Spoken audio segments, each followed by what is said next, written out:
Li bi pêşengiya komela zanist, antropolojî, çand û hunerê baster li ser ziman û dîroka Kurdan semînerek hate lidarxistin.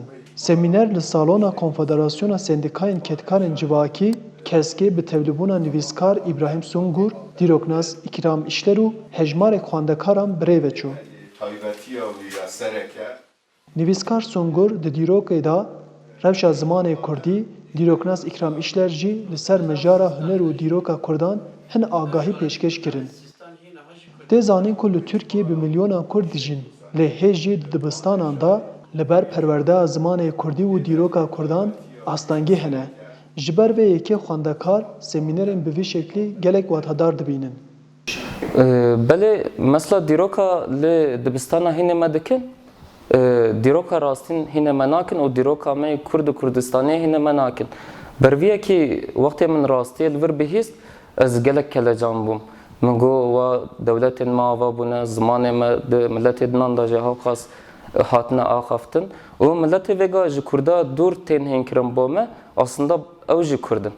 Bi rastî têkiliya wan û nêzîkayiya wan bi Kurda re heye, ev gelek bala min kişand min kelecan kir. Xwendekara zanîngeha 100. yılê Tuğba Çiftçiler dibêje ku di serî da divê ciwan zimanê xwe biaxivin û xwedî derbikevin. Hemû nevê piryanê xwendevanê zanîngehê ne, em zanîngehê da dibîne û zanîngehê ku di Kurdistanê de em dibînin.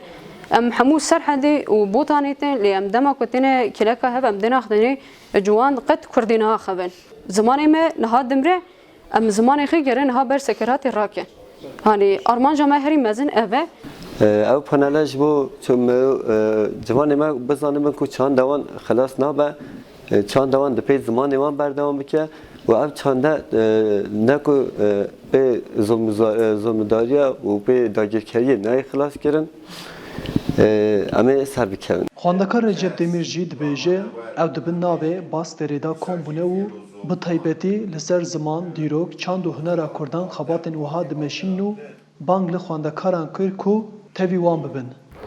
Em bin çatiya Basterê da gehîştine hev, em ciwanên wanê, ciwanên xwendekarê zanîngeha wanê, em dixwazin hevalê me wanê ê di derva tên li derva wanê tên li serhedê li botanê li wanê vegeriyan bira agahdar bin, ew jî xwayî agahiyekî bin, em bi hev re bin. Piştî pêşkeşiyan bername bi birs û bersivan bidawî bû. Arif Aslan, Dengê Amerîka, Van.